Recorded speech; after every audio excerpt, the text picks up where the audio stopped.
Jai Shri Krishna, Namaste.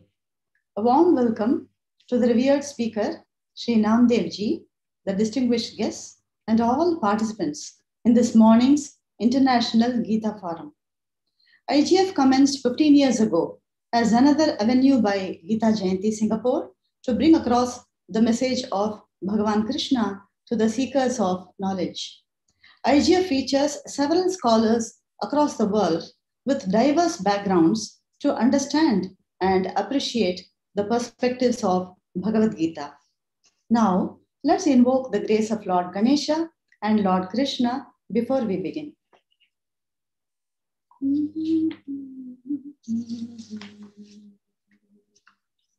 Vakratunda Mahakaya Surya Koti Samaprabha Nirvignam Kurume Deva Sarvakaryeshu Sarvada Jagadjalapalam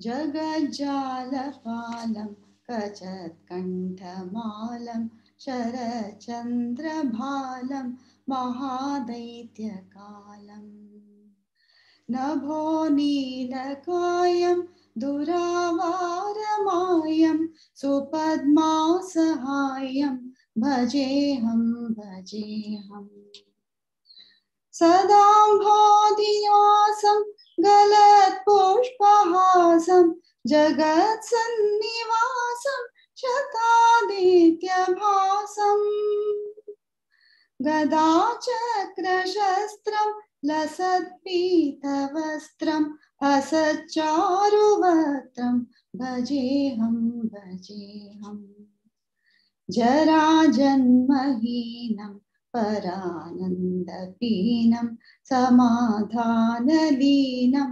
Sadaivanaveenam Jagajanmahetum Suranikaketum Trilokaikasetum Bhajeham Bhajeham Trilokaikasetum Bhajeham Bhajeham Bhajeham Bhajeham. I now request Shri Srinivasan ji, Chairman, Gita Jayanti Committee, to deliver his address.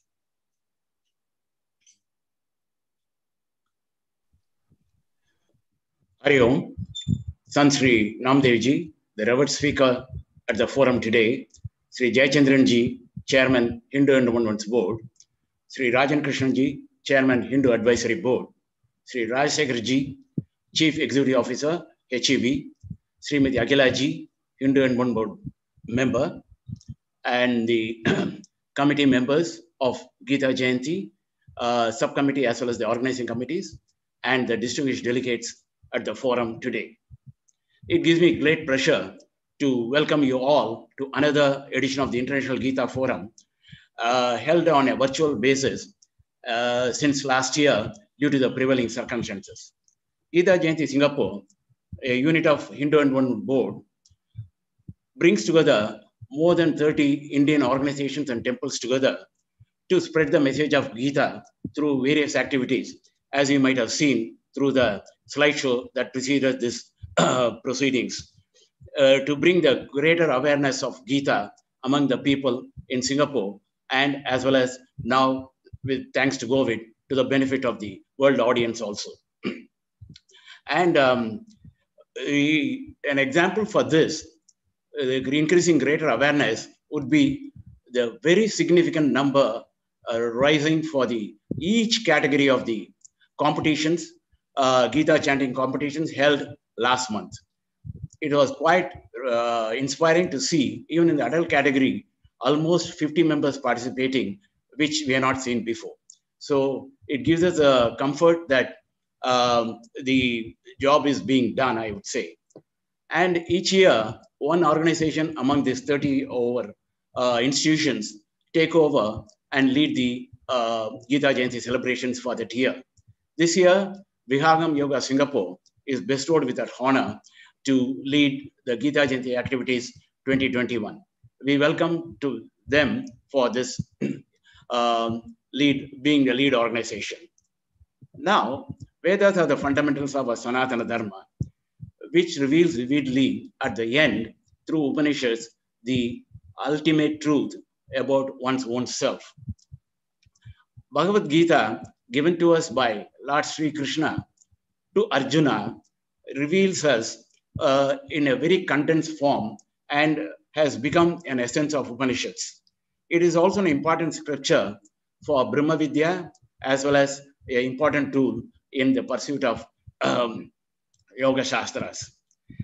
And it is also has a dual role of being a Shruti as well as a Smriti. Shruti as in Upanishad, where it conveys the ultimate truth, and Smriti as that gives us the valuable tips to lead our lives on a successful and satisfactory basis. And Gita Jayanti, Gita has been commented upon and read by various scholars, right from great acharyas like Shankara, Ramanuja, and Madhva.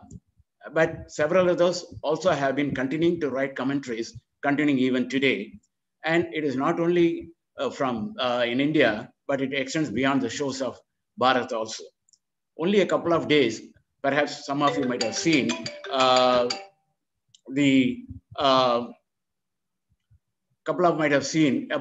Sri Narendra Modi ji, India's Prime Minister, releasing a book containing 21 commentaries of Bhagavad Gita in Sanskrit. So should we say Bhagavad Gita is only for the elitist and scholars people? I would say no. Any commoner can also benefit out of that. I recollect a statement of a young mother who migrated with a family to USA in 1960s in our family circle. And as she landed, that was an era of only where books are the source of reference. No internet, no Google, and thanks a lot, no WhatsApp University too. And I recollect she saying, with no temples or religious institutions near our place, I had to give my children the basis of a dharma against the influence of prevalent atmosphere outside. I started teaching them Bhagavad Gita. Hinduism is certainly not an easy religion to comprehend and explain to the kids. But I found that for every issue that kids brought up to me, I found answers in Gita and could explain to them. So as was stated by that simple woman several years ago, Gita remains relevant at any point of time in any part of the world to every human in the world, in the universe. It empowers our mind to discriminate and become dispassionate, thereby keeping our mind and intellect calm and steady anytime. Today's lecture, based on chapter 15th of the Bhagavad Gita, charts out the path for us to understand the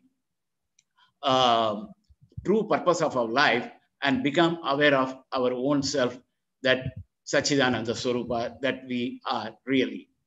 Sri Naamdeo ji speaks in a very simple manner and common language, making us easy to comprehend his message very effortlessly. I take the opportunity to thank Sri Naamdeo ji for accepting our invitation to address the International Gita Forum without any hesitation. I now request Sri Subhash Chandra ji from Vihangam Yoga to briefly introduce Sri Naamdeo ji before he commences his lecture. Once again, a warm welcome to each and every one of you to this edition of International Gita Forum. Thank you. Namaste. Thank you very much, Srinivasan ji. I'm with a special excitement today to invite Sri Naamdeo ji Maharaj to this International Gita Forum IGF 2021. He is the speaker on the forum today. The divine and enlightened soul, Sri Naamdeo ji Maharaj, is the international head of Sadguru Vihangam Yoga Sansthan. Himalaya Yogi Sadguru Dev ji Maharaj started Vihangam Yoga in 1924 with a specific pledge, mentioning that he would liberate at least 100,000 eligible lives from the cycle of life and birth.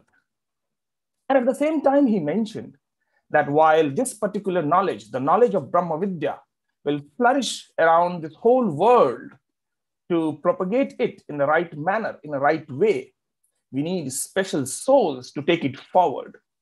And for such reason, he mentioned that specific souls will appear on this earth to take the right knowledge to the people of this world. I'm happy to mention here that Naamdeo Ji Maharaj is one such divine enlightened saint available with us, who is so simple that anyone can connect with him very easily. A humanitarian, trustee, United Nations Project's chief coordinator of Sadhguru Sadafaldev Vihangam Yoga Sansthan, editor-in-chief of Vihangam Light magazine, and affluent orator, Sant Shri Naamdeo Ji Maharaj is available with us to share his thoughts on Gita. As a living young saint, he transforms the perspective with the mystical insights and wisdom from the universe. His humbleness, simplicity, connection with the nature, Mother Earth, enchant everyone who meets him with his charisma. His charisma is full of positive aura. Sant Naamdeo Ji Maharaj has gained a profound knowledge of human mind and beyond in his meditative state of Vihangam Yoga. Where one side, Vihangam Yoga has reached almost around 5 million people on this whole planet, the objective here is to let everyone know the knowledge of Brahmavidya, and Naamdeo Ji Maharaj has taken a specific pledge together to go through along with everyone to let know what is the real knowledge of Bhagavad Gita. The Vedas, the teachings of Bhagavad Gita as he perceives, is timeless and more in sync with today's world affairs in relevance to the keeping the world in a well-formed society. So ladies and gentlemen, please join me in welcoming Shri Naamdeo Ji Maharaj, who is currently based in India, to deliver his talk under the title, Know the Supreme Being, based on the 15th chapter of Srimad Bhagavad Gita. With my offer of gratitude, Shri, the stage is yours. I'd like to welcome you on this forum. Shri, please.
Duritani parasuha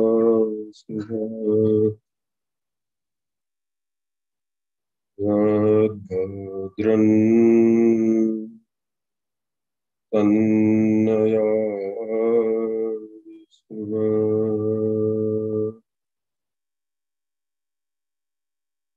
Om Adutama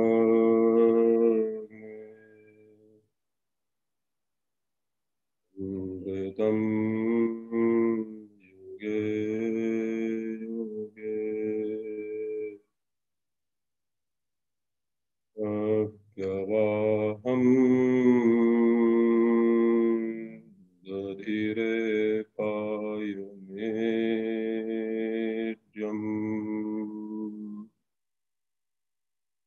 devasasya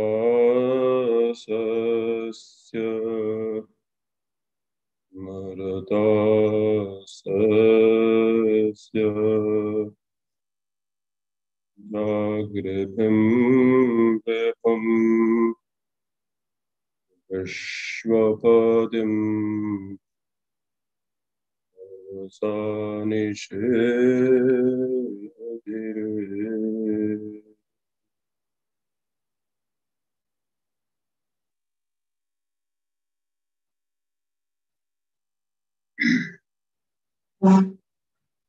Thank you so much, Subhashi, for such a generous introduction.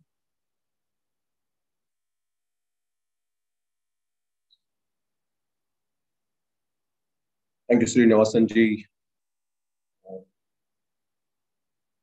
and all the esteemed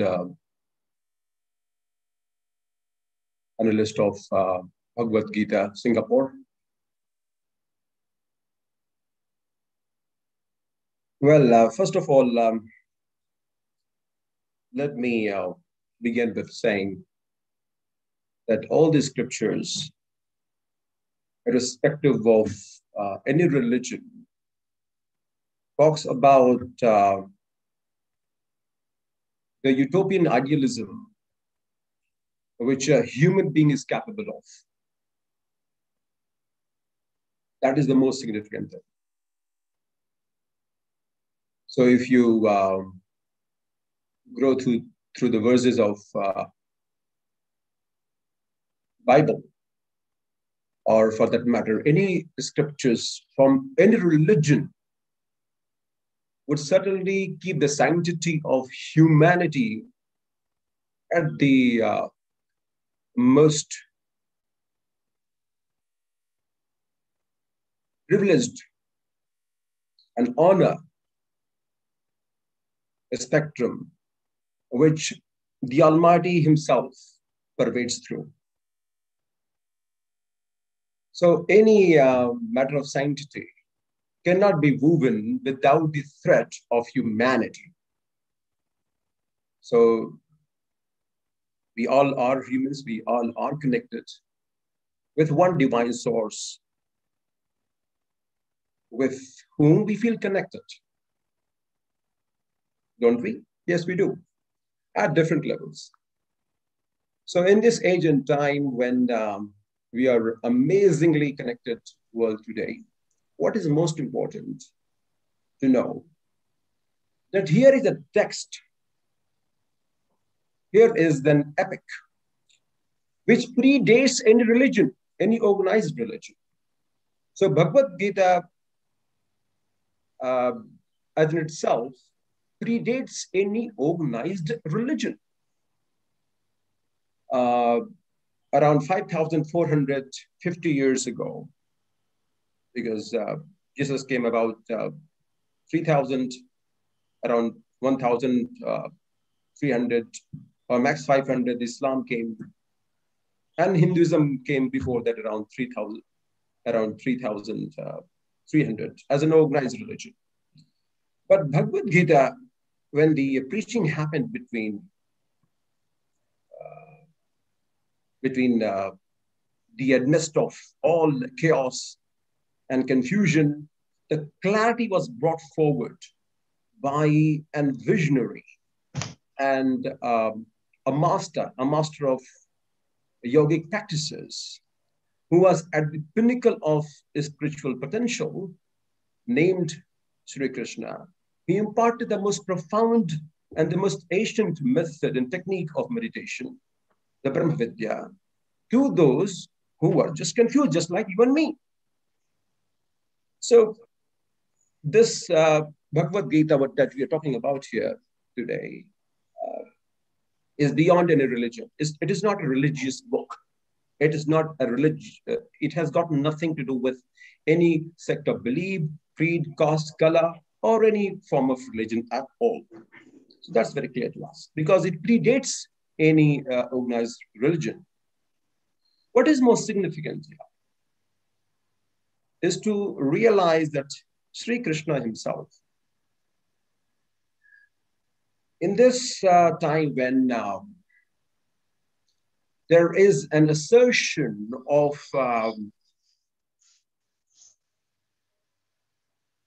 people become very assertive in order to make a point. In this battlefield, when there is a fight between not about the family, it is not about the two group of people from a diverse school of thought. They are from the family. And the family here having a quarrel about dethroning a specific person and trying to capture it, usurp the rights of the righteous people. So the battle between two groups here comes from the very intricate thread of family, because they're all family members. And it is so much so that it is so bewildering to the person who is supposed to fight as what he shall do. So in this battle, in this battlefield, Krishna himself emerges as the savior to those who were following the path of righteousness. And for that group, he had to take a different avatar altogether, because no one could actually, gauge him through what he was capable of, who actually he was. So there are many masters in the world today. So it is great that you have a Bhagavan Krishna or Krishna at that time. But my ladies and gentlemen, my dear friends, to tell you the truth, even Krishna was criticized. He was lampooned at by so many, but he was calm and composed. He was totally unruffled by anything that happened outside. He was just very calm and composed. He was steady. So here,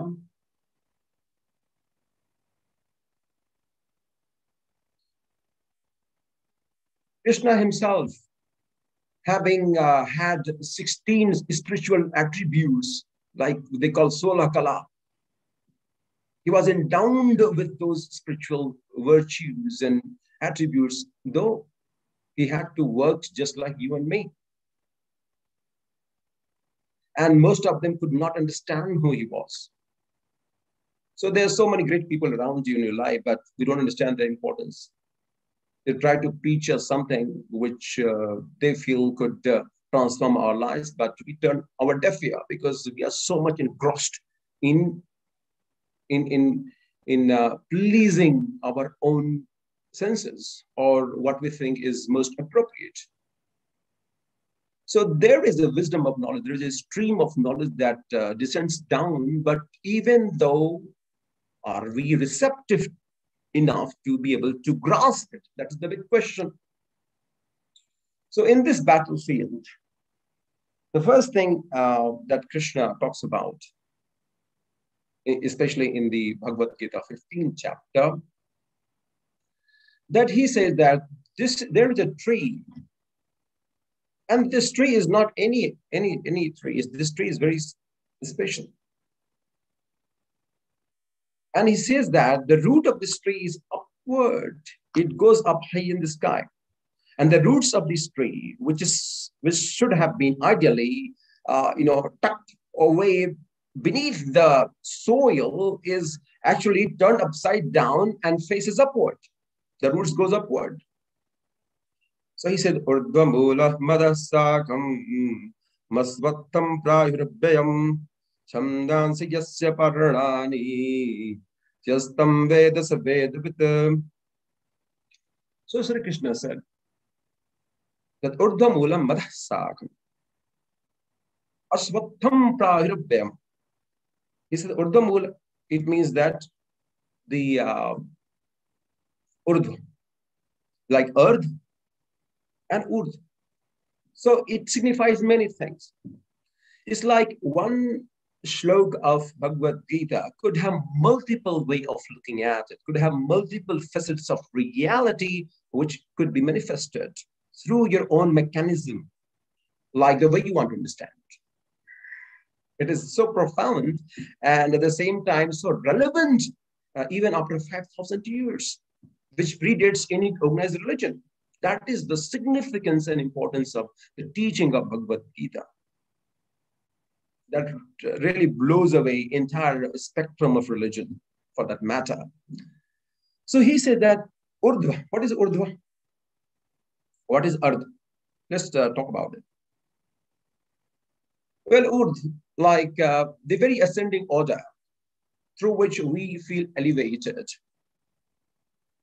So even if we are talking great about a specific event which went as per the schedule, and we are really talking about it, we are hamming it up, we are kind of deliberating on all the facts and all the tools of it, how everything came together in order to manifest the event as it was, which turned out to be absolutely beautiful. Now, in this glorification of the event, what happened was there was a bit of exaggeration of the event. Okay, it did not go with the flow. So what cannot go with the flow is not Urdhva, is not ascending to higher consciousness. So, but the very seed of that, the Urdhva Mula, with the roots of it goes upward, where the trees that you see around you is rooted into the soil. The Krishna himself says that I am that seed. I am the one which manifests in the seed, which also had the budding desire. So I'm also the desire. And not only that, Shri Krishna himself clarifies in the Bhagavad Gita, in the 15th chapter especially, that none of it, whatever it is me either. So it is kind of a paradox that elucidates one thing very clearly, and that is that Shri Krishna, he himself says that I'm into everything and everything is into me, but I'm devoid of everything and everything around me. I'm not that which you think. But though the tree has manifested in different facets of reality, someone hanging to one branch, other person is hanging to other branch, thinking that the branch they are hanging is the tree itself.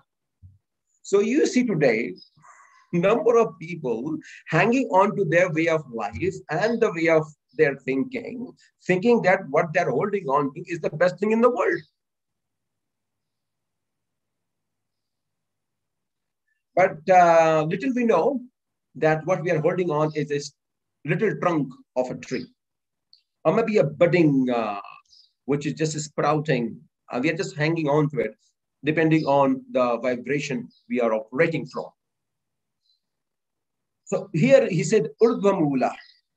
If you want to know, and if you want to ascend your vibration to higher consciousness, the most important thing is that you have to go to the root. That's what it means. Such a beautiful and profound at the same time. The root, that the seed is Urdhva itself. Don't think it is the one that you see beneath the soil is exactly the same analogy as the one that you feel is high above in the sky. There's no difference.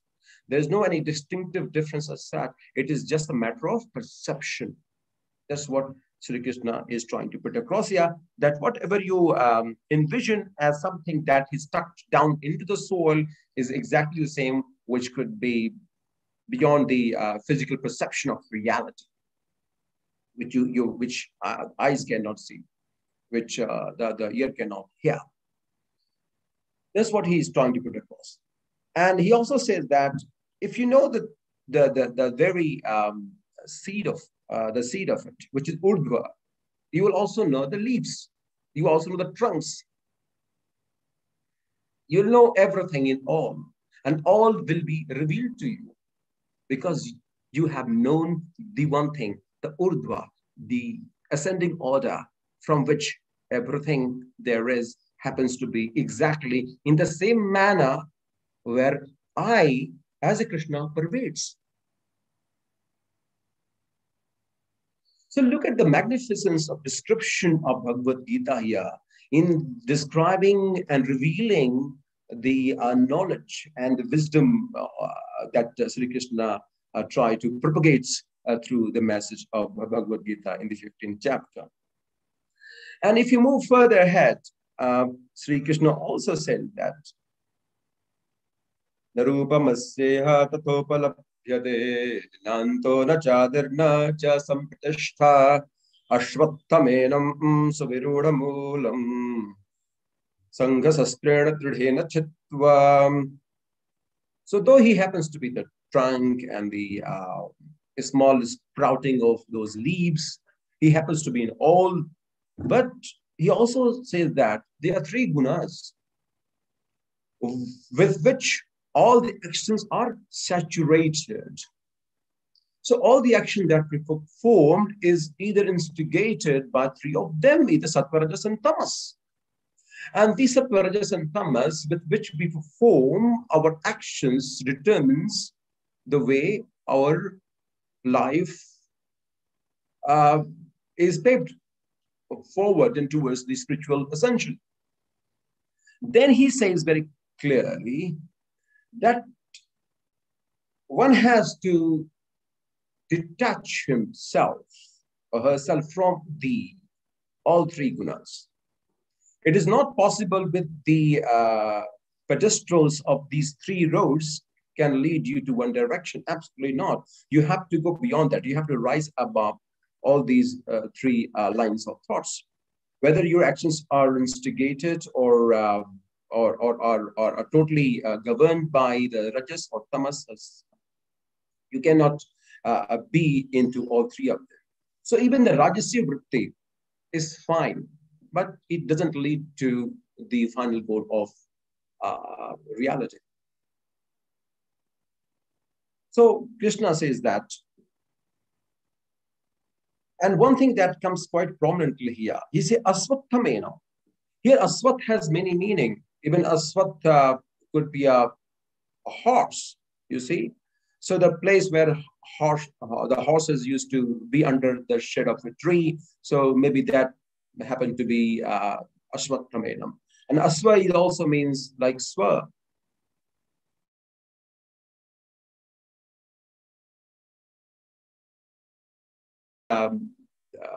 So many meanings to one word, which goes beyond the imagination of a human mind. And it also further elucidates that all these branches that you know as the reality of your life is actually mirage, is illusion. And that illusion has to be totally slashed and totally broken off, and the wall of illusion has to be broken off or is called so that you know the reality as it is. So Shri Krishna says that asvattamenam suvirudha moolam sankasastrena dhrena chitva.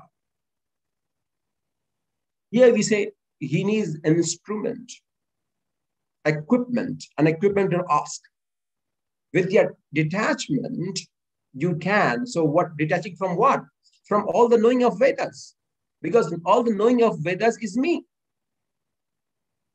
But you are holding to one school of thought. You read scriptures and all the Vedas, and you have kind of grown into a specific school of thought, and you have taken fancy to one school of thought and hanging on to it and lingering on to it and not letting it go, not letting it go. So that is also sattvic vritti, but at the end of the day, it happens to be only a knowledge. That is it. And the knowledge that you take so much of pride in, boastful about explaining what you know the best. Sri Krishna says that not only illusion is not operating from the tamasi vritti. No, that is one aspect of it. Rajas also, okay, that is also fine. That is, but sattvic vritti also cannot take you to where I am. I mean, because we are so much engrossed in the world today that we want to do it right. Because, you know, one of the aspects is that people say, oh my God, I have to do it right, and everything has to be right. And I'm doing so much in the world today just to kind of, you know, do the most righteous thing. But Krishna here says that there is no, there's nothing called righteousness or wrong thing. It's the intent behind what you're doing. It's not what we are doing, it's the very intent of what we are doing decides the projection of our character, besides the karma. So the very the karma, because karma has become karma in the world today. So it's not only the action, with what intention the action is being performed creates karma. So sometimes, you know, you see, being humble is all right. Let's say that, okay, you are a very good person, or you love everyone, you have a grace, and you have compassion.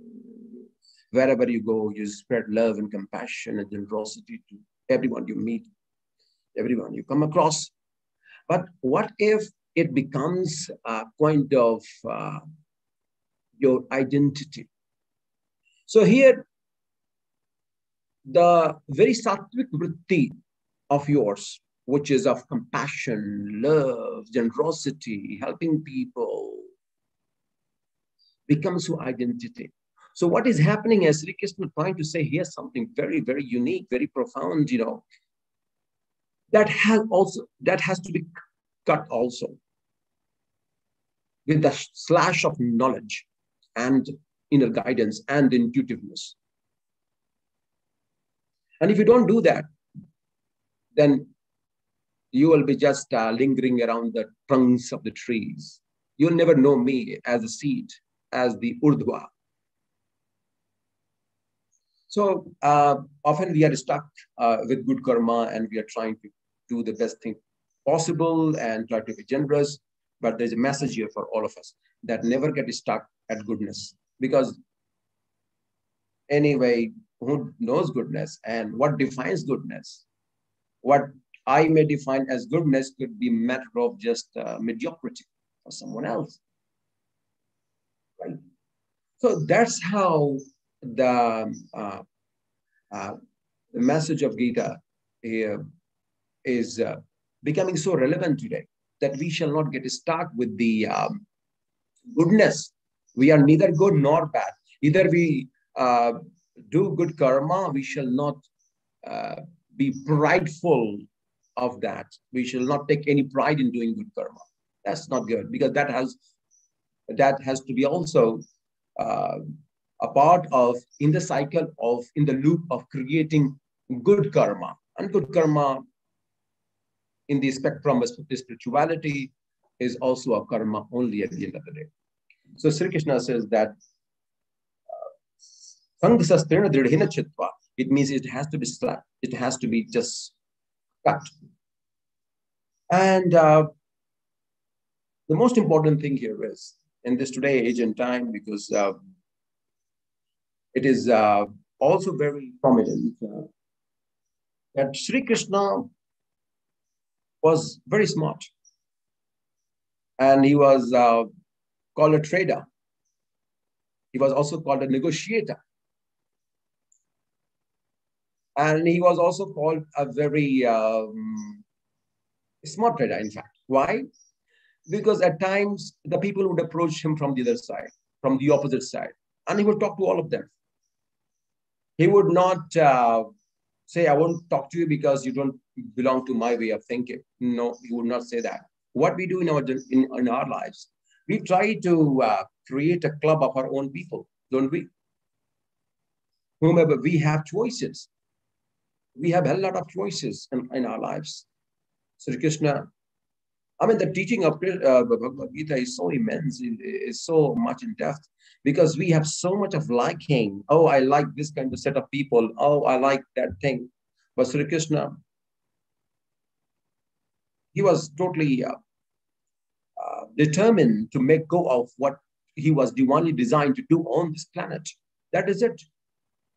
He was most attuned to his higher self in order to perform the action that he was supposed to, that he was divinely designed to perform on this planet. That is it. So he went, in fact, he rose himself above any choices. Oh, we can revere him. At times, you know what happens? When we think that we cannot have attribute of this great person, or we have this tendency of worshipping people, you see. And what happens at times, when we think it is not possible or humanly possible for me to be able to imbibe this knowledge and these great attributes this specific human has, what we do is we kind of adorn that specific person, embellish him with some kind of superficial, ostentatious entities. We adorn him with it, and we start worshipping him. Not because we want to worship him, just because we maybe are not worthy enough to be able to imbibe those great attributes within ourselves. You see? So it is very important not to kind of flash it out any specific person or any school of thought, as a matter of fact, to glorify to an extent that is not possible for a human being. It is a God. And now we can say that, oh no, that person was a God. I'm not a God. I'm a common human being, man. I can't achieve it. No, I can't do that. So now we have a bahana. We have something to resort to at the end of the day, that we have an excuse, so we always try to find the easy way out.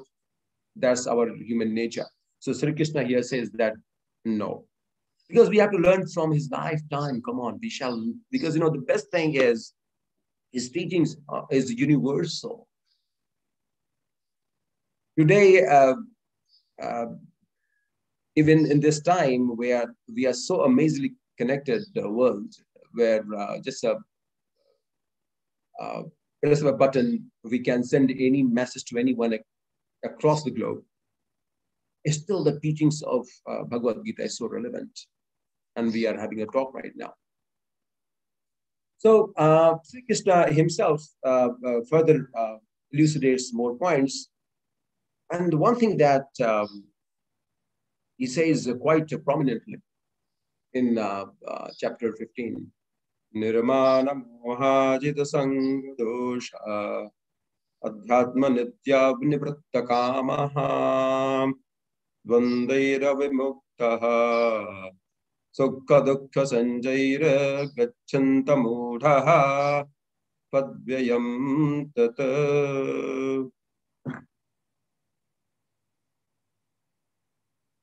So the undiluted one, the unblemished one, who has risen above all the mundane, materialistic approach towards life, who has scaled over the walls of illusion, the one that is totally unrattled and unruffled by anything which is not him, knows me.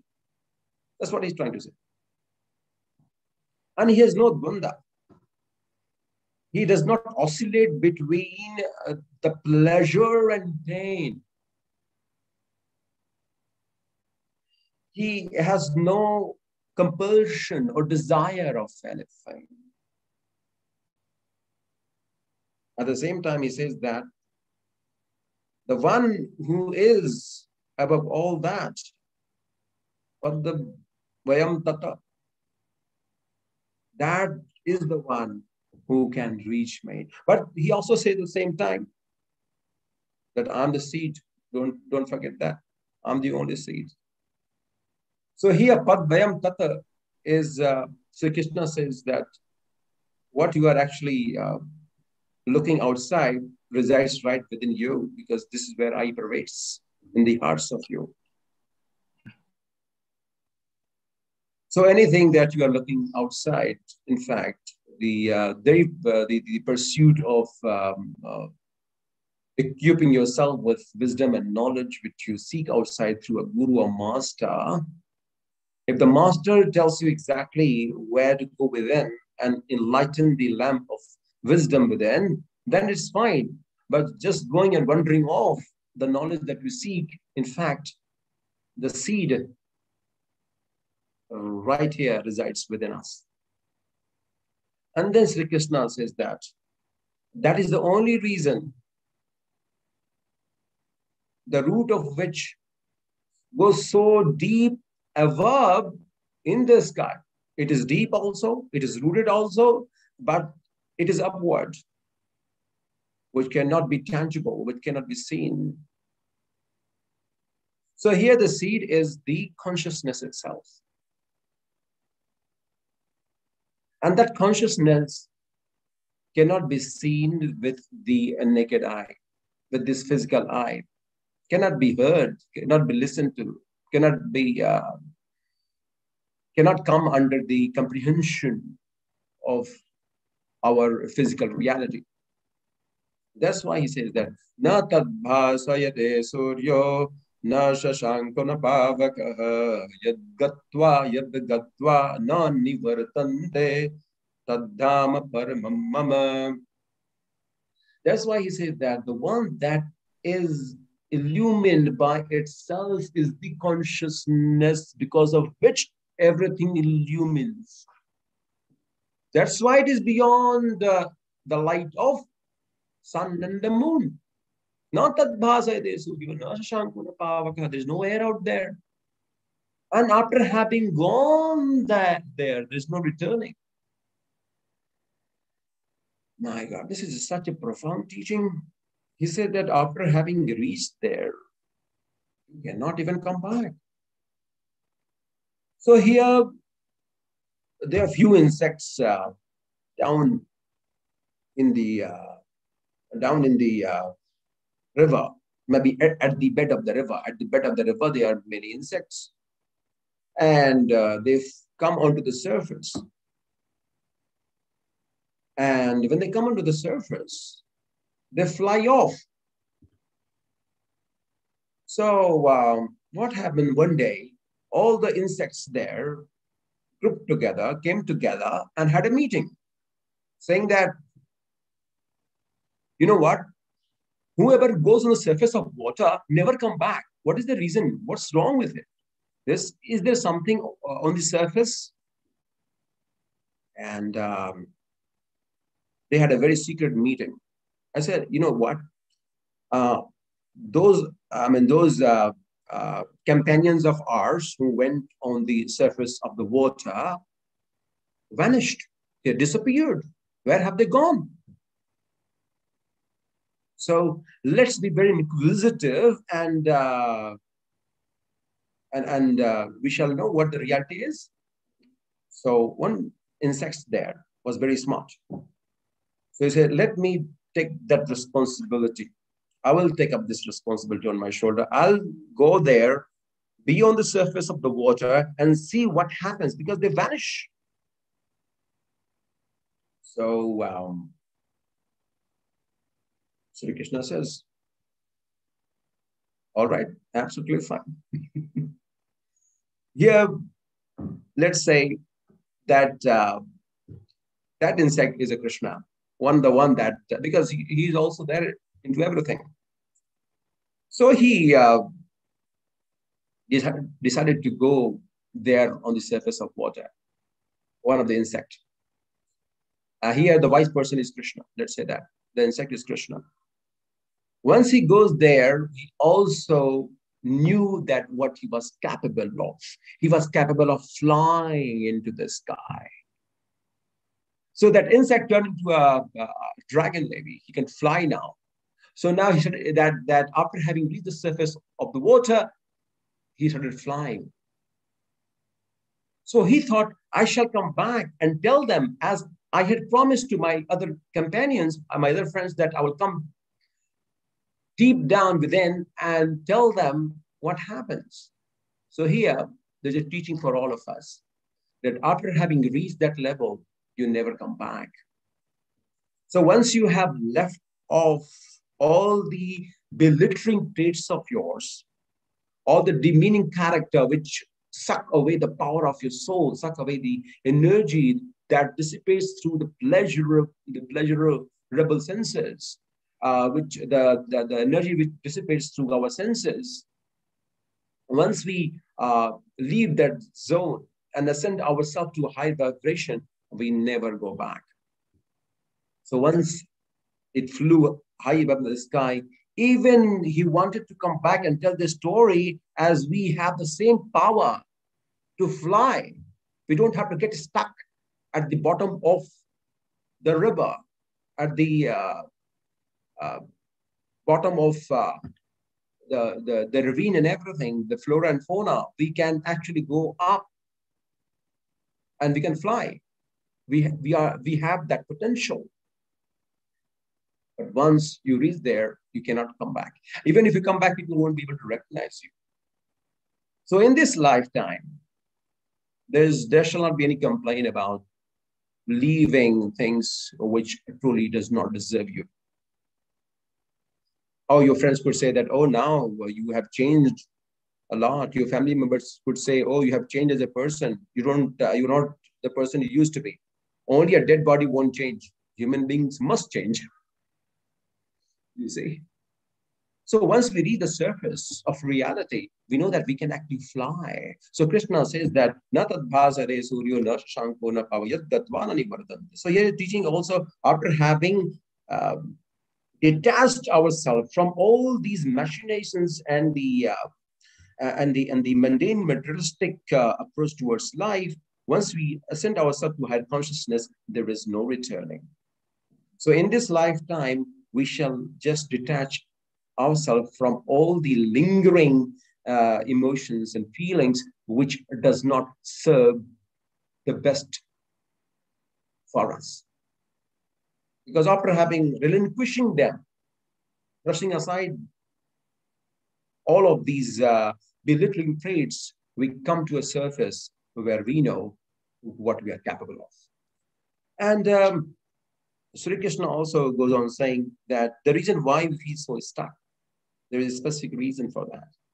And he explains very clearly, Shodram chakshuh sparshanam cha rasanam ghranam cha adhishthaya manaschayam vishayanupasevate.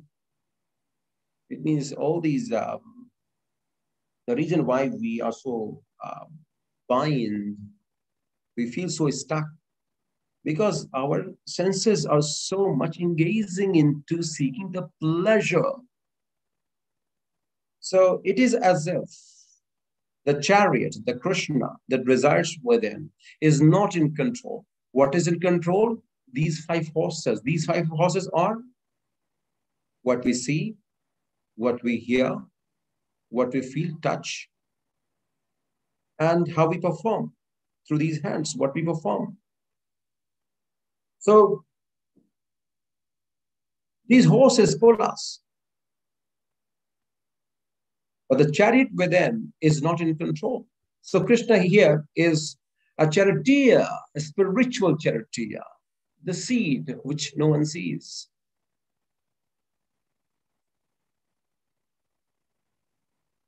So he says quite clearly that these senses which are draining away the energy of the seed from the source, and because of which we are just at the mercy end of our senses, because we are so much engrossed into seeking the pleasure of this world in pursuit of finding happiness through these senses, that the very essence of life, which resides in the ever-changing circumstances, which itself is changeless, but it feels as if we are fleeting with those senses, and we are fleeting with the pleasures of the world, with the machine of these senses. So don't become a machine. Don't just operate like someone press the button and you start turning your wheel.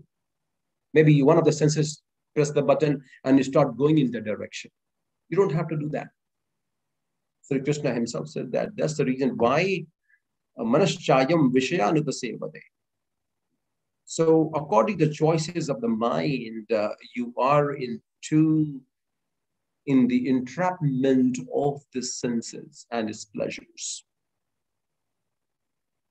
So the teachings here of Krishna also depicts one very important aspect, that not only talks about the very peripheral reality of our existence, it also emphasizes where we have come from.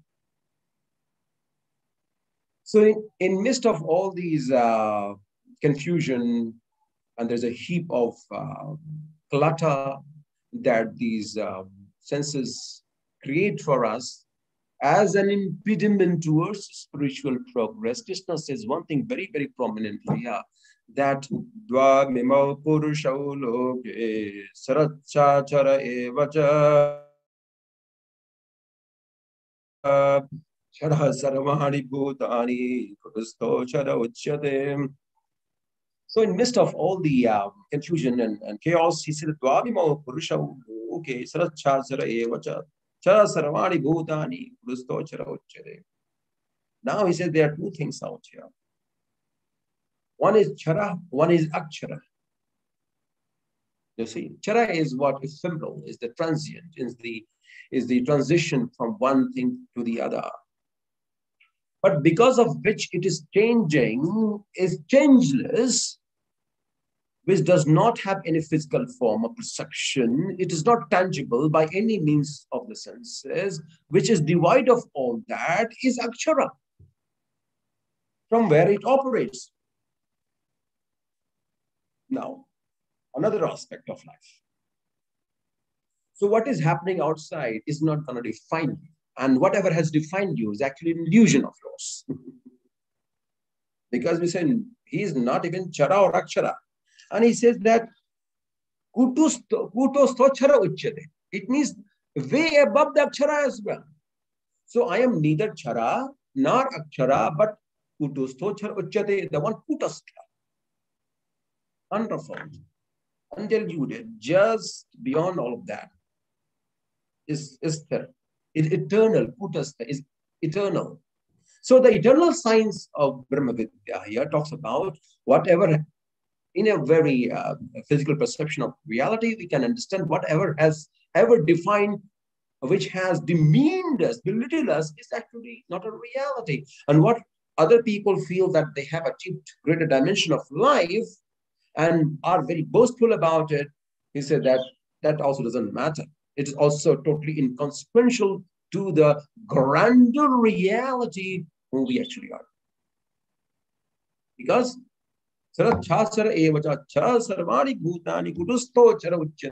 it means we are neither chara or akshara. We are beyond that. Krishna said that I'm way above akshara as well. From where everything comes into operation, from where everything emanates and comes into the existence of life.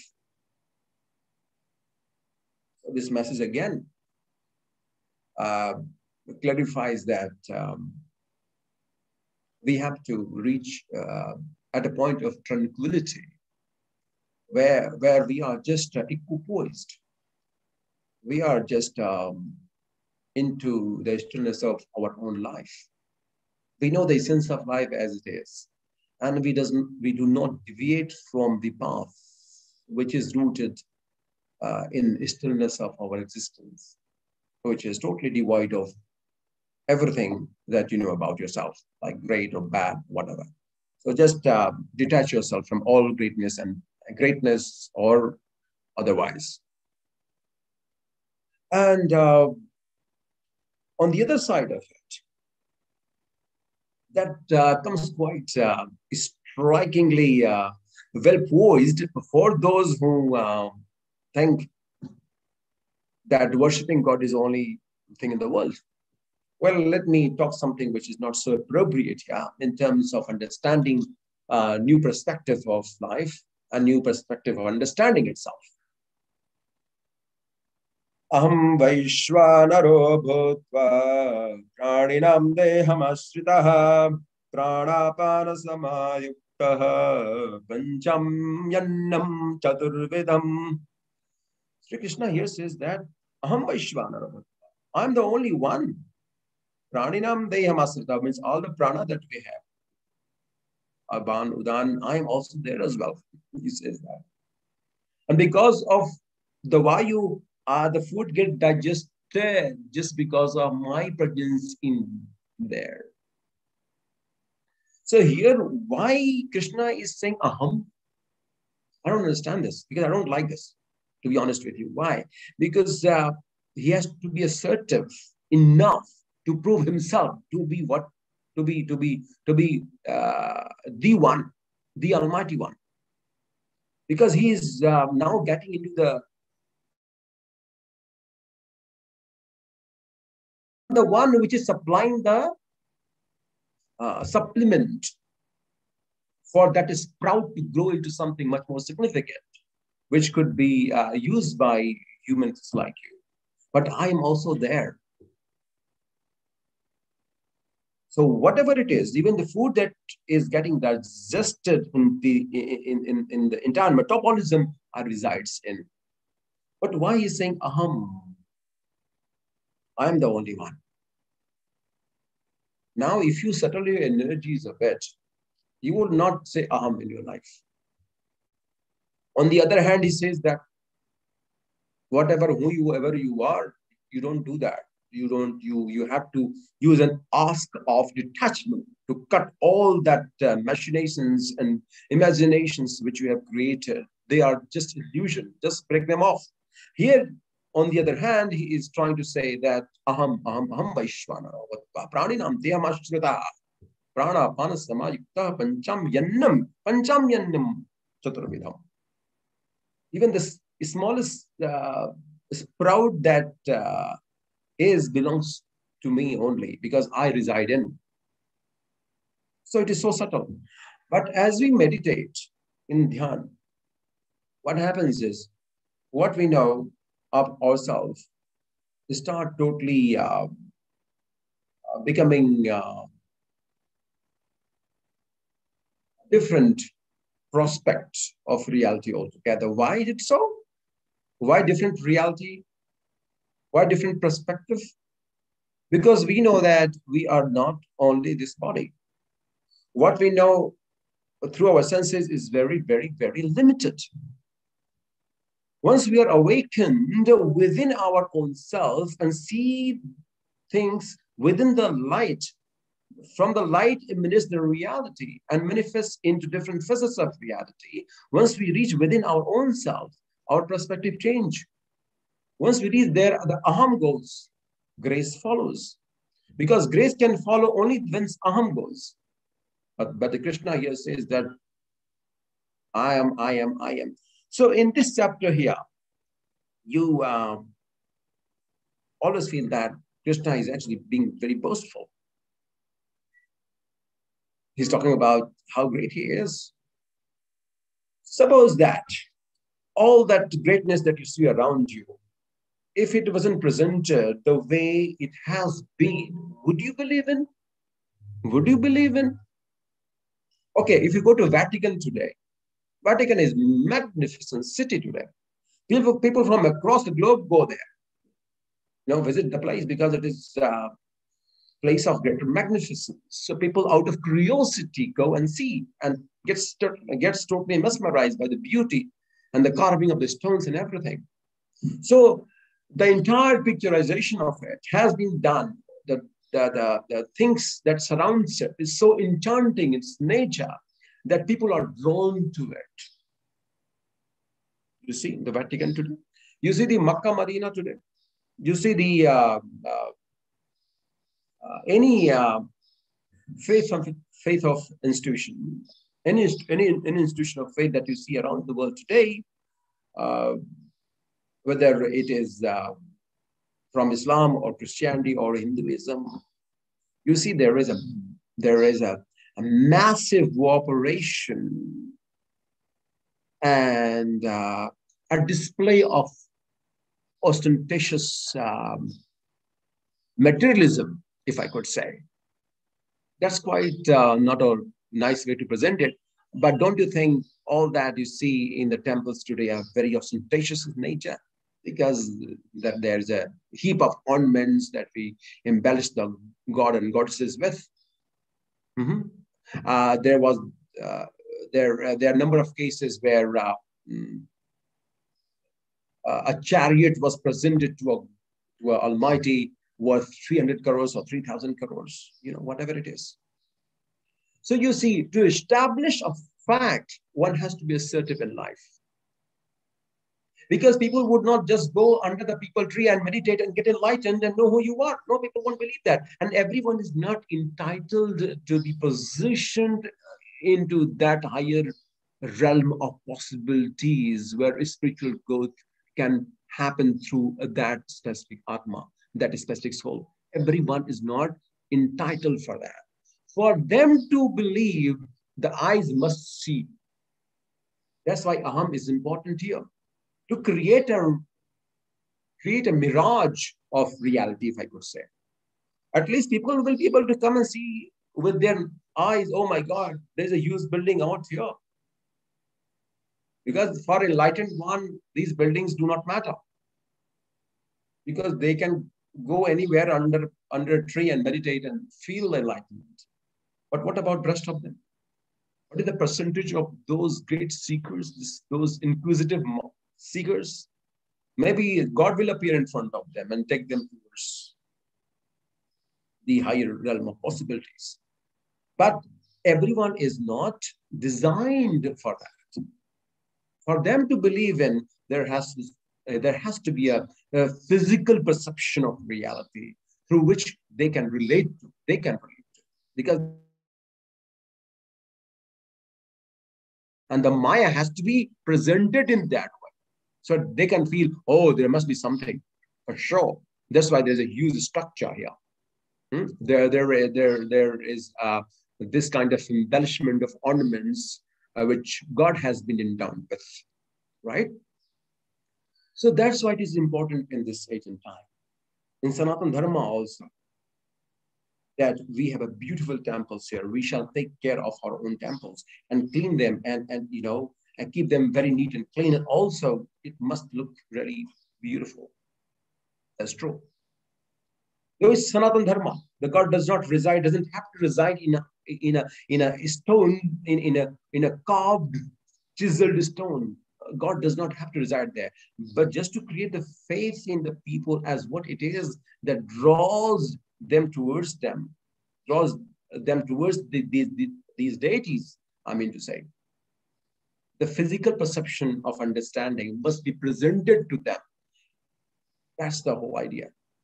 So here Krishna says that this is the reason why I say aham, because at times you have to be assertive enough, not because you would like to or you want to, but the message has to be conveyed in the most eloquent manner so that the person receiving it gets it very clearly, right?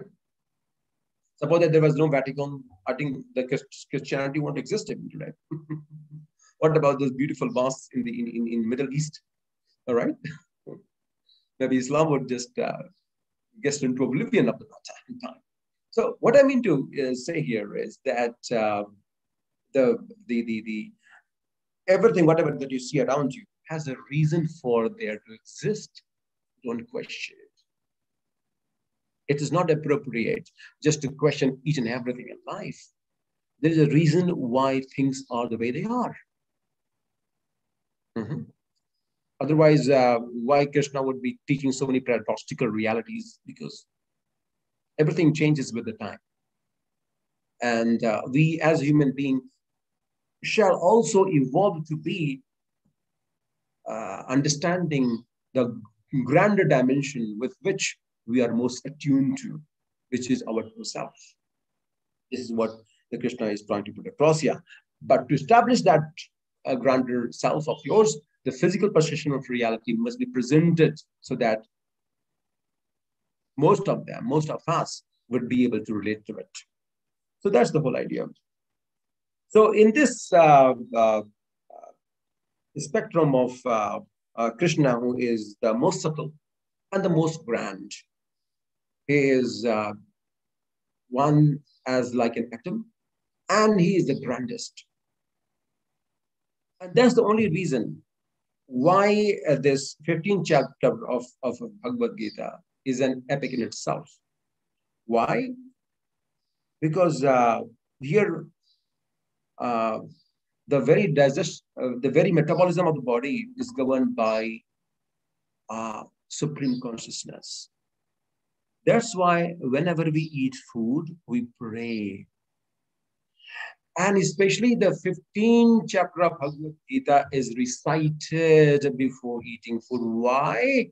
Because, as it is rightly said, that whatever it is, anything that goes within you, Krishna says, Prana Pana Samayuktaha, Pancham Yannam Chaturvedam, Pancham Yannam, the food, the digestive system entire, is me only.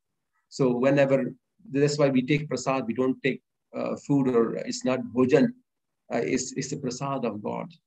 So that we are into conscious reality that whatever we have, whatever we are taking, belongs to someone else. It is not me. It is not me. So the aham bhava, the very I, that each course of more of each tiny speck of food, any speck of food that goes within this body has been given by someone else. And that's true. You see so many people, they have abundance of wealth, but they cannot eat food. I know a person with opulence of wealth, from one of the corporate houses of India. And that person, that lady, could not digest food, could not eat food at all, because she could not digest any speck of grain at all. Not even a speck of grain would go inside her body. And she would be surviving with some kind of liquid food, which would be given through her veins, through the veins. So can you imagine that? So in fact, we think that we can buy food and we can do this or that. But to be honest, there is a governing power that works through different layers of existential realities in life, through a system. So Sri Krishna here, at the same time, talks about the grander self, at the same time, be rooted in the self of our awareness. And the most important thing here, which Sri Krishna says, that in the physical self where we operate, because we have our duties, we have our household chores that we are supposed to do. And in this, there are a number of things that can go wrong and will go wrong. You don't have control over. So what to do? What to do for that? And Sri Krishna himself, when he preaches in Bhagavad Gita, one thing that he says to Arjuna especially, that you must meditate. And whom to meditate to? Whom to meditate to? And where can you meditate? There's a place, a specific place for meditation. Place doesn't mean that a physical location, but a place within this body, because this body is the walking earth, isn't it? Right? You are walking. Earth is not walking on own behalf, but you are walking as well. That's why you are reaching different dimensions, different places. So Krishna here says that there is a place in this body where you have to meditate. To kind of pacify your senses in such a way that you don't kind of revolt against the senses. No, don't do that. You have to kind of transgress them, rise above them. With the light of awareness, subduing your dispositions. And that is possible only with the light of awareness about yourself. Only if you know better, you will do better. As simple as that. So here, Krishna says that the most important thing here is that we are not bound by the time. Because we are Akshara and beyond Akshara, where I am. So anything that happens to be controlling you will come only within the periphery of time. That's the reason why people want to forget the time. They start taking drugs. They turn to alcohol. They take up any kind of nicotine in order to kind of forget about it or cater to the whims and fancies of their senses. Krishna says that no, you don't have to do that. You don't have to cater to the whims and fancies of your mind and senses. You can actually detach yourself. And how to do that? And he has clearly mentioned in Bhagavad Gita, Abhyasena tu kaunteya. Abhyasena tu kaunteya vairagyena cha grihyate. Sri Krishna, because he was totally confused as what to teach these guys, because they don't want to pick up the fight. They want to run away. For them, everything looks to be very much embroiled into these family and relationships. And unless the different perspective is brought forward, things won't change. So what to do for that? This is the time when Krishna himself teaches the essence of yoga, the Brahmavidya to Arjuna. Because to bring the clarity of thought, Sri Krishna has to do it. Sri Krishna has to give the message to all of them. And Sri Krishna says that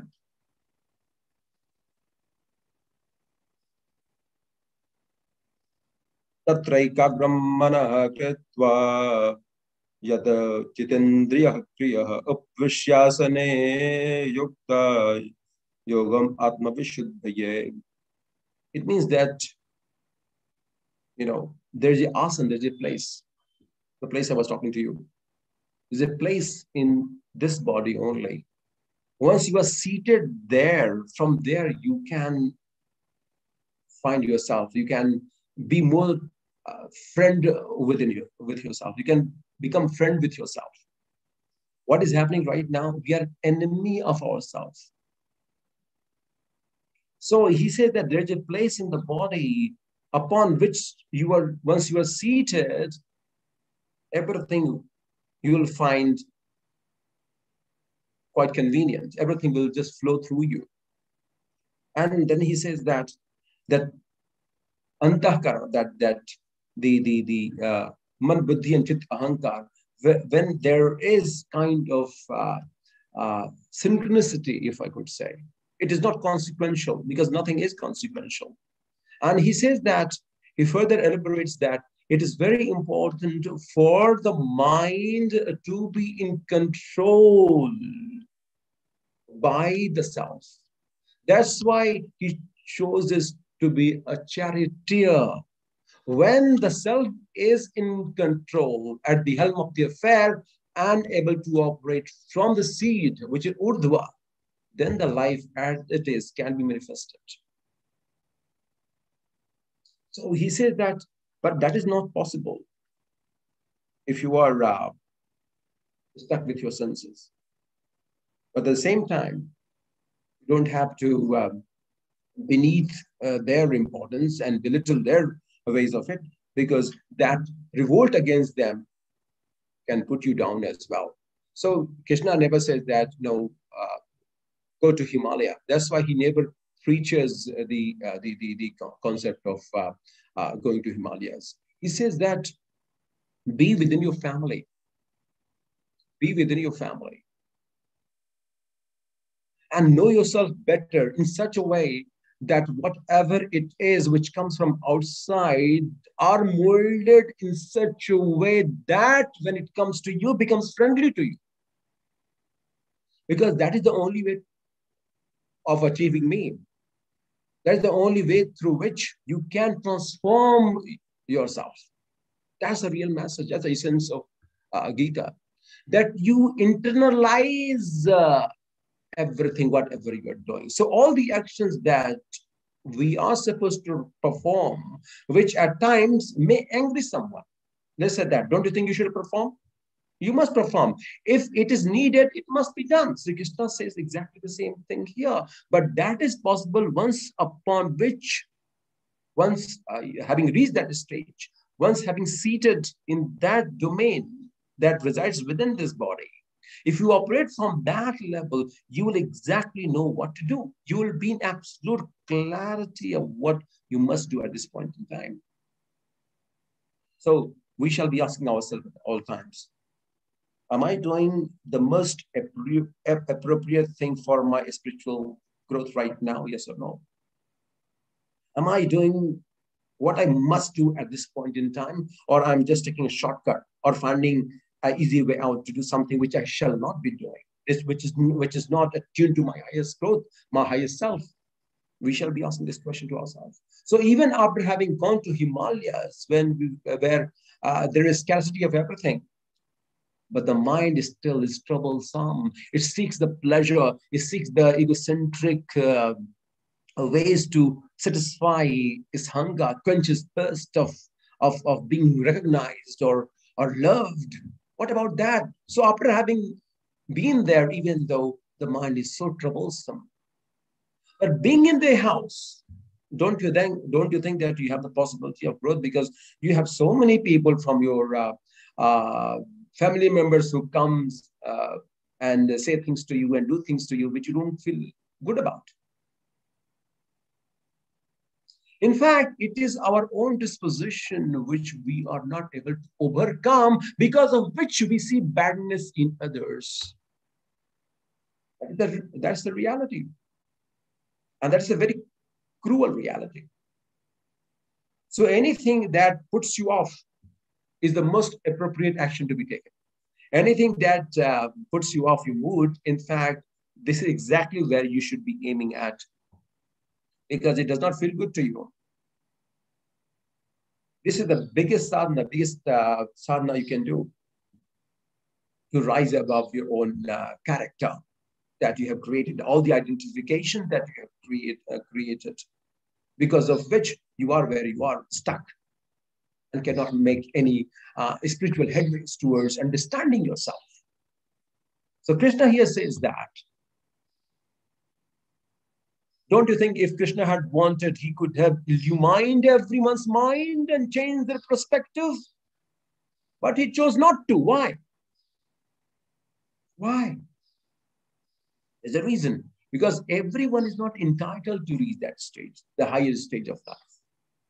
You see, they have to see the physical perception of reality first in order to believe something which is invisible, which is beyond the perception of reality. So that is the only reason why today's age and time we shall be able to work on ourselves first before preaching to the world. Because the transformation begins where you are right now. It doesn't happen even an inch away from where you are. Even an inch from where you are. It happens right where you are, exactly where you are. Because you don't like that person, your wife, your husband is this, or your sister is this, your colleague is this, your father is this. There are so many things at home, at a workplace. And we feel so succumbed under the pressure of these things on a daily basis. In fact, whomever, at times, we happen to hear that, oh, why I was born in this family, why this person became my this and this, that. In fact, we shall be thanking that we have got this human body. To dissolve all the karmic debt. Like we have to pay up the karmic debt. We have acquired this karmic debt after many evolution, because of which where we are. So we shall be feeling blessed that we have someone out here who provides me a platform in a painful way to transform my energies, transmute my energy into understanding the higher self, which is me, which is Krishna, if I could say. So here Krishna shall not be connoted as a god or something. Why don't we take Krishna as a friend who is trying to impart a message to you, so that you are able to spiritualize everything, whatever you are doing in your life on a daily basis. That's the matter of fact. So the teachings of Krishna goes beyond any religion or religious text. And this profound message of Gita, in fact, has been into existence for more than 5,000 years, which predates any organized religion. So that itself says that this is the religion of humanity. Reaching to your greatest self, to know yourself, who you are, what you are capable of. At the same time, how to infuse the idealism with pragmatism. So with the essence of life, which runs on the path of idealism, at the same time walks the foot of practicality.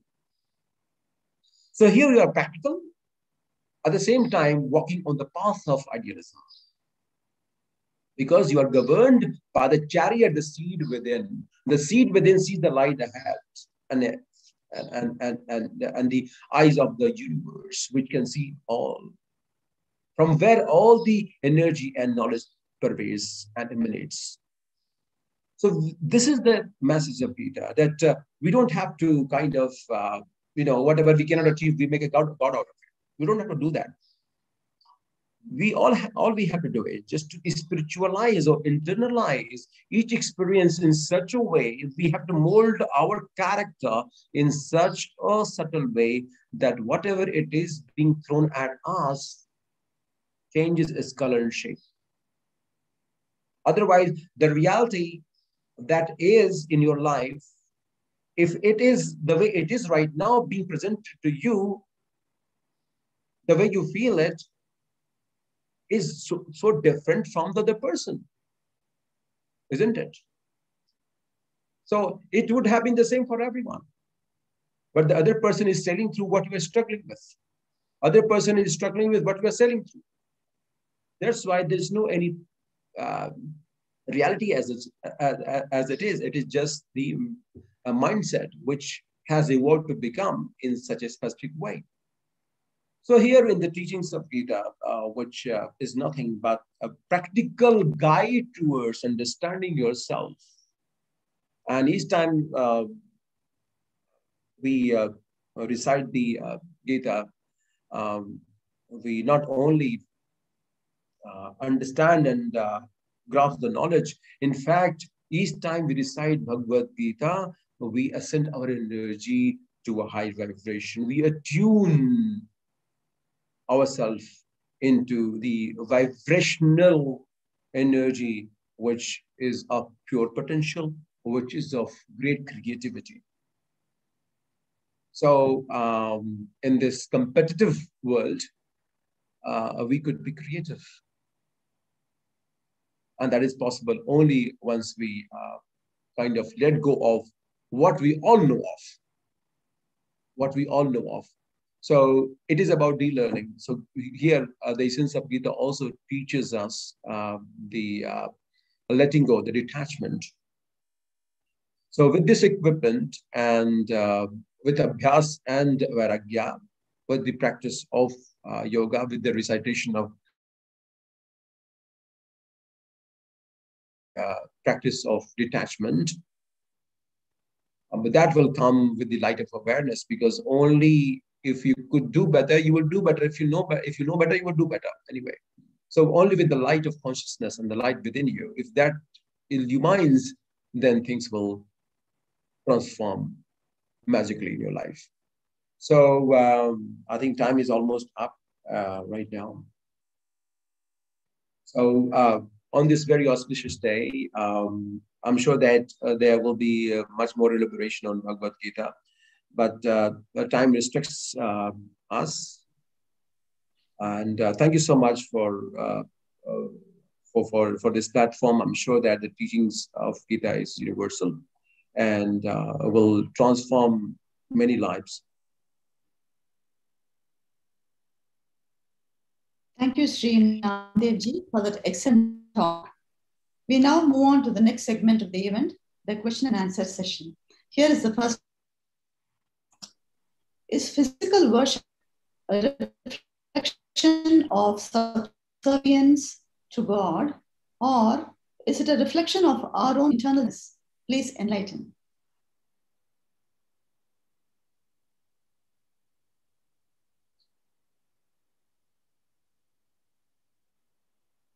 Well, well, I mean, once you know it is eternal darkness, you have accepted the darkness within you. That's an achievement. And through the practice of subservience, I mean, if you become subservient to God, what do you mean by subservient? Well, if you go and take a bow before any God, any Bhagavan, any deity, that is only the physical part. You can lay prostrate before a deity. That's all you can do, right? But what about someone, suppose that the best service that you can do to yourself is by upgrading yourself, by evolving yourself as a human being. So suppose that just think about the last time you were very angry. Okay, something came up and you were not able to control your emotions. You hit the roof and shouted at the other person, and maybe later you regretted having done so, right? So after all that, you take a go and lay prostrate before the God and said, "Oh, my apologies, I did something which I should not have. Now I regret having done so." So now in that case, being subservient, don't you think it's misery? Because you have no choice. Okay. So here, what is most important is to realize that God cannot be achieved with the practice of being subservient to Him, or dispelling the darkness within. Of course, it can pave the path, but because of dispelling the darkness within, you go to a temple. That's not it. I think temples begins right where you are right now. The people whom we are surrounded with, don't you think that they are the jiva as well? There's a jivatma within them. That's why you see them. Just imagine, I mean, a person whom you have lived for the rest of your life, for entire life. The person dies and you cry for some time and you don't want to see that person because that person is lying there. That's a dead body. A human being, the identity is gone. It's just a dead body. So whomever you are connected with is Jivatma only. Only the Jivatma that you see around you. That's the only reason why you are able to interact with the person. Otherwise, if the Jivatma goes out of this body, you don't want to have it. You feel it's scary. You see.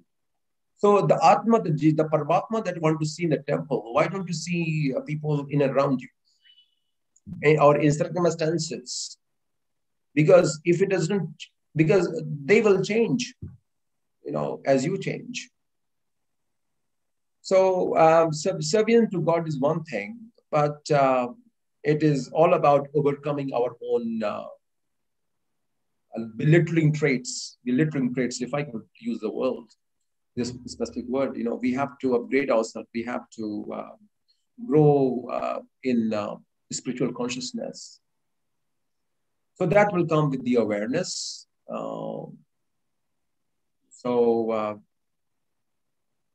It is not about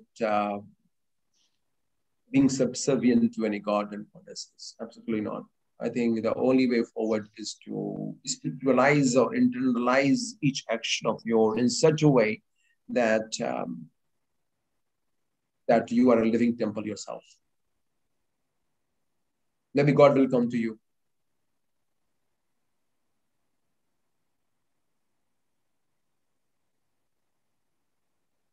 Thank you, Shri Namdeo-ji. The next question is how to propagate close connectivity between Bhagavad Gita and Vihangam Yoga, as devotees of Gita alone may find it too difficult to bring their change, to bring inner change to follow its message in true sense.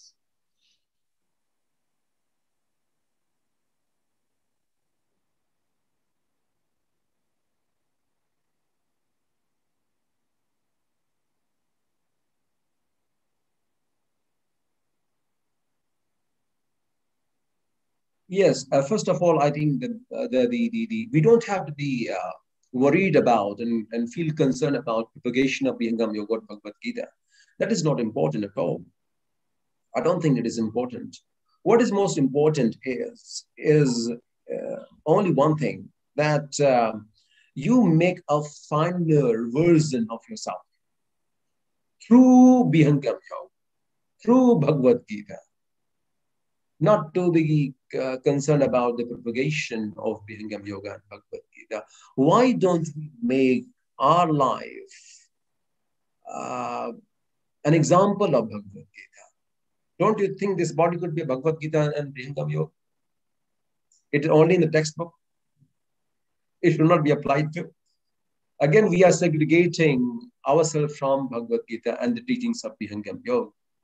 We shall not do that. What we shall do is we shall internalize all those wisdom of knowledge within ourselves. I know we are running away. That's why we have created so many religions.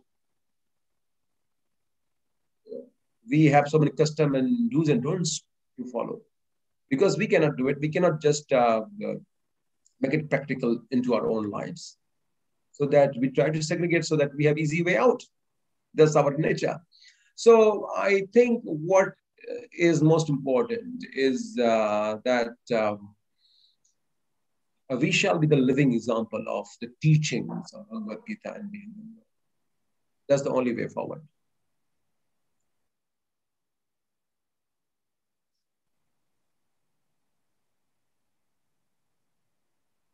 Thank you, Shri Namdeo-ji.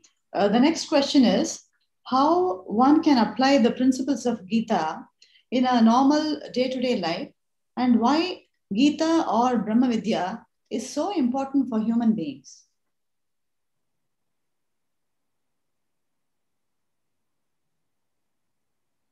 Well, it is a tool to understand yourself better. Whatever happens to be an aid to you to make yourself a better version of yourself, you shall take it up in your life. So Bhagavad Gita, which predates any organized religion, talks about the essence of humanity. And the essence of humanity is the thread with which we all are woven. So here we have the practical guide with which we can, we can make ourselves better. And that's why the Gita is so much important today. But the most important thing here is that this life of yours is also a battle, isn't it? You have to run your household. You have to, you are, aspiring enough to get up the ladder to a corporate sector, or you want to achieve this or that. I think you shall have all the desires in your life, first of all. Okay. So anyone who talks that, no, you have to just go to Himalaya, or kind of you cannot achieve the Almighty if you are into the world.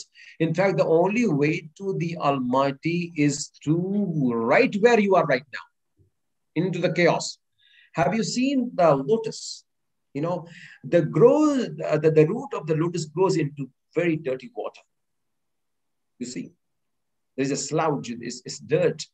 The water where a lotus grows is very, very, very dirty. Don't you agree?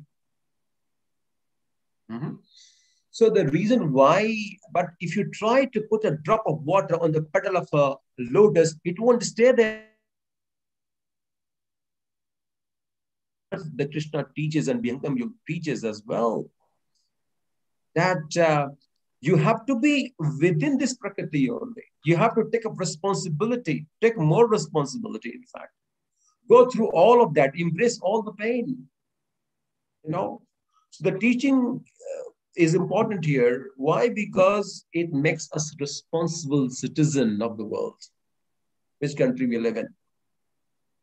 It makes us much more responsible. It does not say run away. It says that fight with the vision of your own light,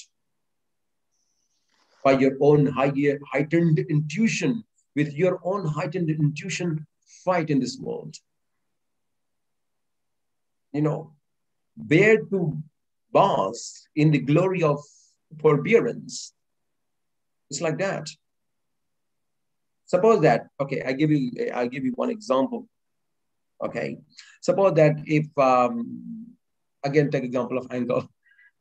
If I'm angry with you, okay, and we are in family and we fight, okay, and I have a fight with you, and you shouted at me very badly, without knowing the facts, without trying to know the facts, you came and just shouted, you shouted your heads off. So for me to shout back, is it easier or not? What is much more? I'll give you one more example. For me, just to be silent, right where I am, not to say anything at all, and shout you back or hit you back, which is much more easier? To shout you back, of course. Okay, you do that, I will do that to you as well. But just to be there in the family, because you are within the family, okay? And within the four walls of a home, at times you have to be silent. Because just after maybe few minutes or maybe an hour or so, things will reveal itself. So at that particular point in time, in the fit of rage, you shall not shout back. You shall, what takes more courage to do is to be silent, to be calm. Right? So the teachings of Gita here shall come handy. And the Vihangam Yoga, the system of the meditation of Vihangam Yoga, I would say that technique through which, the mechanism through which you can ascend yourself, you can attune yourself to high vibration, so that all these things that kind of goes off on its own. So the most important thing here is that, again, it is all about, making a higher and greater version of yourself each passing day with the technique of meditation called Vihangam Yoga and the recitation of Gita. Thank you. The next question is, what are the steps of self-realization? How would reading Gita help to achieve eternal peace?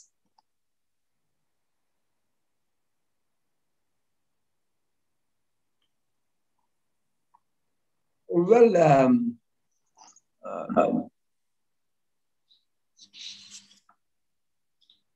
peace is something which has been talked over and again, and peace cannot be found just by recitation of Bhagavad Gita, to be honest with you. It is just that, suppose that if you are invited by a friend of yours and say, let's go to a bar tonight, man. Let's have a party tonight. Okay. And there is an ISKCON temple nearby. And you cross the road and you see the ISKCON temple. And across the road, there's a bar where you are invited by a friend of yours. Where would you like to go? So, of course, you are going to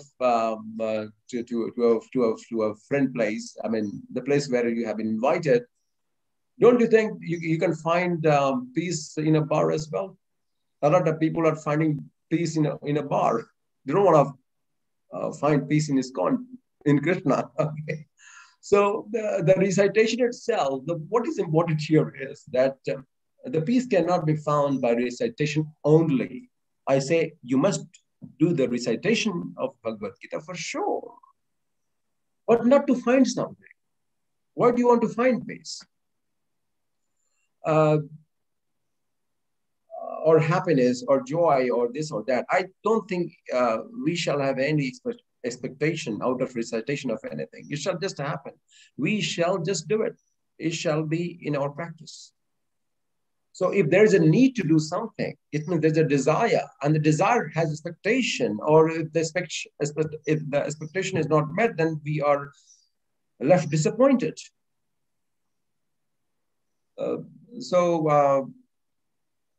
In here, I think what is important is that people can find peace anywhere. In the midst of noise, don't you think that you can find a peace? Build up our energies in such a way that in midst of all the chaos, in a bar, in people drinking and dancing and noise, we are just still. The temple is right here, right now. So that is much more important, So wherever you are, doesn't matter. It's totally inconsequential to the highest reality that who you are. This is very important. Doesn't matter where you are, what you are wearing, where you are, doesn't matter. And you can go to a temple, but kind of heap of shit on your head. So to find peace at a specific place, it is not important. This place is the most significant, where you are right now, where you find yourself. Thank you so much, Shri Naamdeo ji. The next question is, how to be happy from inside when there is nothing going right around you?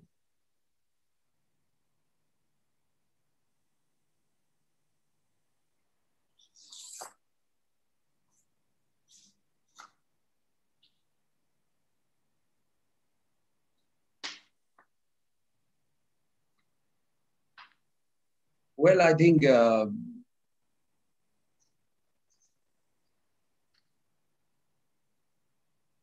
I think it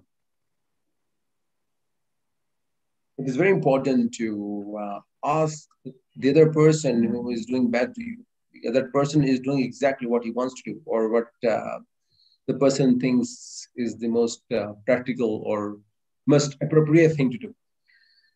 So that person whom you are being so tortured by, or you think that the time is not right, or the people are not right, nothing is going right in my life. So there is a segregation between you and the things and the people and the circumstance. You are separate from the circumstance as you yourself do. That's why they are creating problem. You don't integrate those people and those circumstances into your life. You don't consider them as part of your life.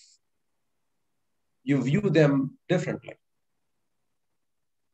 Oh, this person is doing that, or this circumstance, and everything is going, when market is not good, or nothing is conducive enough for me to be able to do what I would like to do. I think all these are opportunities for you.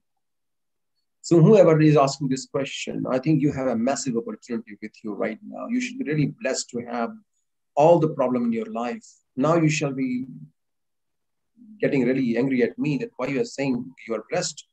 I think you truly are a blessed person. If you think nothing is going right for you, it means you have been given the time, and time is right now, to look within yourself as what I can do right now to improve myself and improve circumstances around me. And since you have asked this question, it is it is pertinent, rather, I would rather say that you have the opportunity right now. Why? Because at least you have identified that nothing is going right in your life. Many people are not even recognizing, they're not able to recognize where they are. So if you are able to know where you are right now and you think that you need to improve, you need to kind of grow out of this specific situation, I think you already have made an headway in your life. So the most important thing here is that the outside circumstance people shall not be really important to you at all. And you have to work you'll have to work your way through it to reach a point where these things do not matter. Things does not have to be according to what you desire, because what you desire is not good. Are you sure what you want in life is really great for you? Are you sure? Are you sure that what you want in your life will subjugate other person? Are you sure what you want in your life will put down someone or will not be good for other people as well? So what you want could be very destructive in your life. So everything shall not happen according to what you desire in your life. That's not important. I think, don't you think we'll have a very bad word? There will be catastrophe in the world if all our desires are fulfilled. Don't you think so? We'll become tyrant. We'll become dictator. Okay. So all the wishes and desires which could grow out of egoistic self could be very destructive.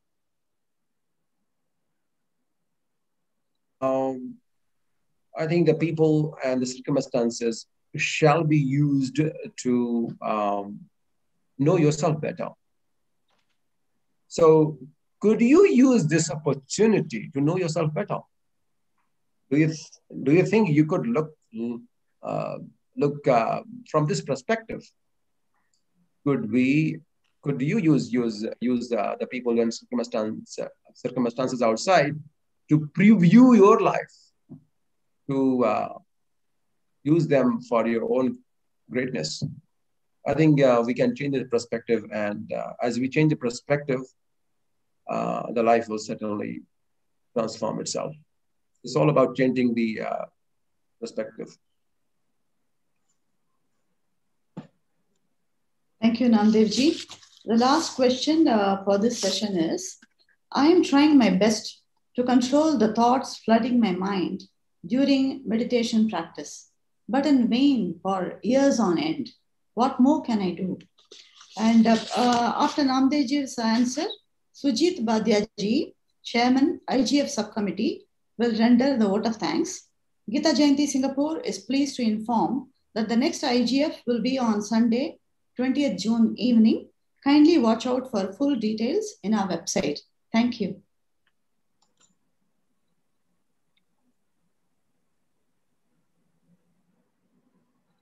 Well, it is not possible to control thoughts, because controlling thoughts, which you cannot see, you are fighting with an enemy which you cannot even see. Suppose that if you find your thoughts are not your friends, suppose that.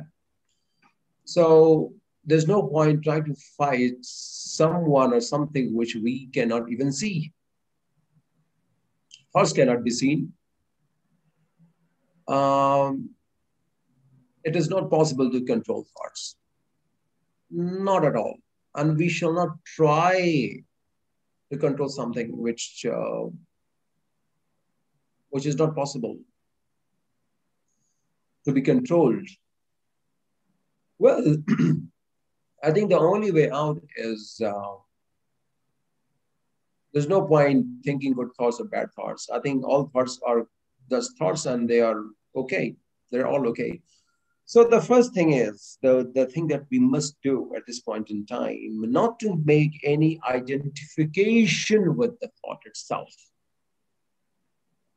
Suppose that a bad thought comes into your mind. You think, oh, I'm a bad person. Oh, I'm miserable. Oh, a great thought came into your mind, an idea came into mind. Oh, I'm a great guy, amazing guy, I'm blah, blah, blah. That is also not good. There's also a karma. There's more karma than the bad one. So all these thoughts, they shall be just seen as a passing breeze, which just comes and goes, you know. So the only way we can actually kind of not control them, because controlling is rather a strong word, because we are creating a resistance with thoughts by saying control. The control word itself is very heavy, you know. So controlling thoughts won't be possible. What we can do is not to label them, never label them as something good or bad, never ever, and never identify ourselves with those thoughts. Never do that, because it is not. We will be just dancing to the tunes of our thoughts if we kind of characterize our own self with the thoughts. We shall never do that. So whatever thought that comes to your mind, let them be there and say hi, hello, hi, thank you for being here with me. All right.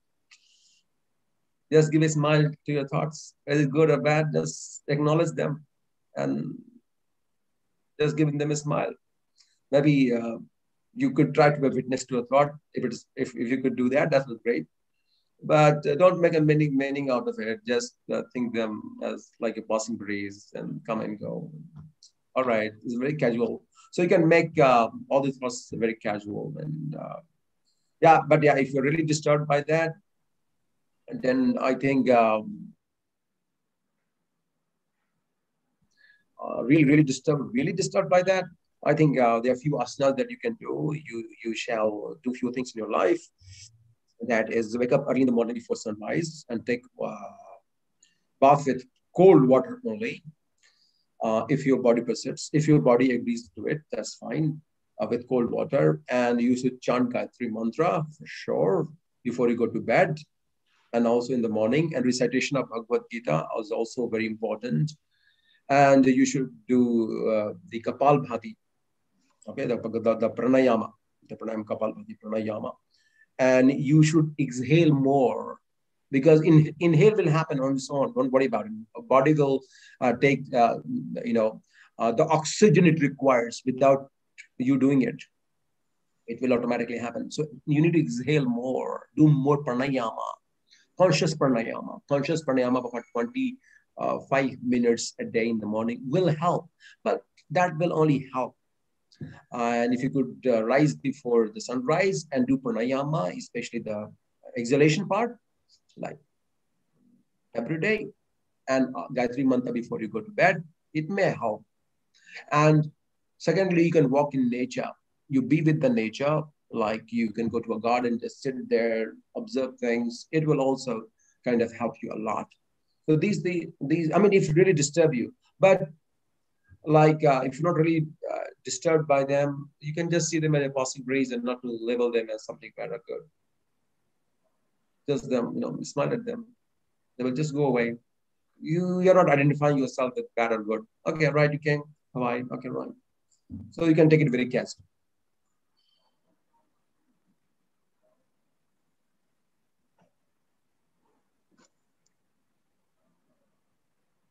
Hari Om. Good afternoon. What a wonderful, great session we had with Naamdeo ji. I'm sure most of our doubts expressed through submission of questions or kept in mind would have been cleared after listening to Naamdeo ji Maharaj. On behalf of Gita Jayanti Singapore, we thank Naamdeo ji for addressing us today and beautifully sharing his thought of Gita, making us know the real Supreme Being is very simple manner. We also thank members of HEB and HAB for their kind presence in this session and extending very great support in organizing the event as well as for publicity. Thank you, Padmini ji, for the beautiful invocation prayer and being MC for the IGF session. Our appreciation to Vihangam Yoga this year's lead organization and their entire team for effectively managing the delivery platform today, in particularly Subhash ji and Chandan ji for their excellent cooperation.